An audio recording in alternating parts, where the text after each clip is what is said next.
Baik, kalau tidak ada. Nah, bagaimana sih menuliskan grammar dalam NLTK? Ini cara mendeklarasikan grammarnya seperti ini ya. Cara mendeklarasikan grammarnya seperti ini. Jadi grammar 1, NLTK, CFG, form string. Nah, ini bentuk-bentuk rule-nya. Jadi rule-nya kita tulis di sini. Or di sini berarti dia dua rule digabungkan menjadi satu. Ya. Ini harusnya VP, VNP, VP, VNPPP gitu. Itu bisa digabungkan dengan tanda OR di sini. Nah, ini contoh deklarasi sebuah grammar. Kemudian di dalam NLTK itu juga kita bisa melakukan proses parsing dengan menggunakan beberapa teknik parsing. Yang pertama simple parser ya, kita sebut dengan chart parser. Oke. Nah, kita tuliskan dulu, ini adalah katanya, kata kalimat yang kita ingin parsing.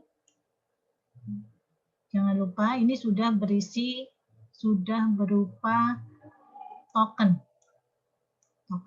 ya. Jadi kalau masih belum dalam bentuk kalimat, maka harus ada proses seperti yang sebelumnya.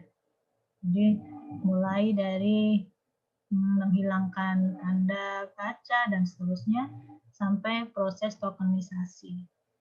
Ini kita dapatkan token-tokennya. Jadi kita susun menjadi sebuah kalimat, bentuknya token. Kemudian kita panggil NLTK chat parser berdasarkan grammar 1. Ini grammar 1 ini tadi. Ya.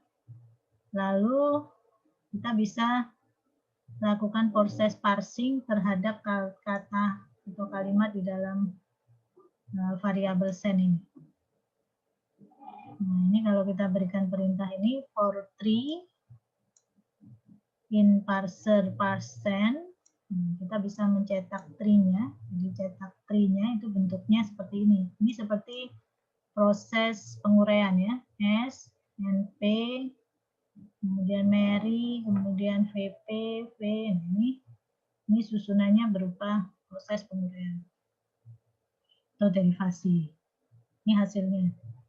Kemudian bisa juga kita menggunakan recursive descent parser. Recursive descent parser itu salah satu teknik untuk bottom up parsing ya. Kalau tool untuk recursive descent parser itu kita gunakan perintah seperti ini, sama. Hanya kita tinggal ganti nama dari fungsi parsernya. Kemudian kalau kita ingin menentukan menggunakan probabilistic context free grammar, deklarasinya hampir sama seperti mendeklarasikan grammar tadi, hanya di sini ditambahkan probabilitasnya. Probabilitas. Seperti aturan yang saya berikan tadi ya, probabilitas. Di dalam bentuk kurung siku. Oke.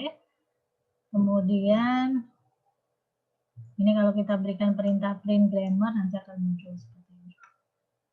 State-nya di sini kita langsung diketahui bahwa dia S-nya itu sebagai start simbolnya. Nah, untuk melakukan proses parser dari probabilistic context free grammar itu menggunakan Viterbi parser.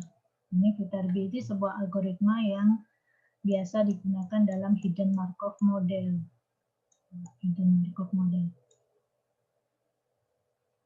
Ya, jadi NLTK Viterbi parser grammar. Kemudian kalau kita ingin melakukan parsing, misalkan katanya saya langsung masukkan ke sini kalimatnya, jadi tidak saya simpan dalam variabel, maka kita akan dapatkan seperti ini, dan plus probabilitasnya. Ini probabilitas dari hasil perkalian tadi. Nah, kita juga bisa menggambarkan, menampilkan dalam bentuk pastry. Kalau ini tadi kan bentuknya adalah berupa seperti susunan di dalam proses derivasi. Ini kita bisa tampilkan dalam bentuk pastry seperti ini. Draw ya, menggunakan draw tree, import draw trees ya. Kemudian draw trees, tree-nya yang mana yang mau kita tampilkan ini kan. Tergantung dari yang variabel yang sedang kita jalankan. Ini tree, maka dia akan muncul window baru.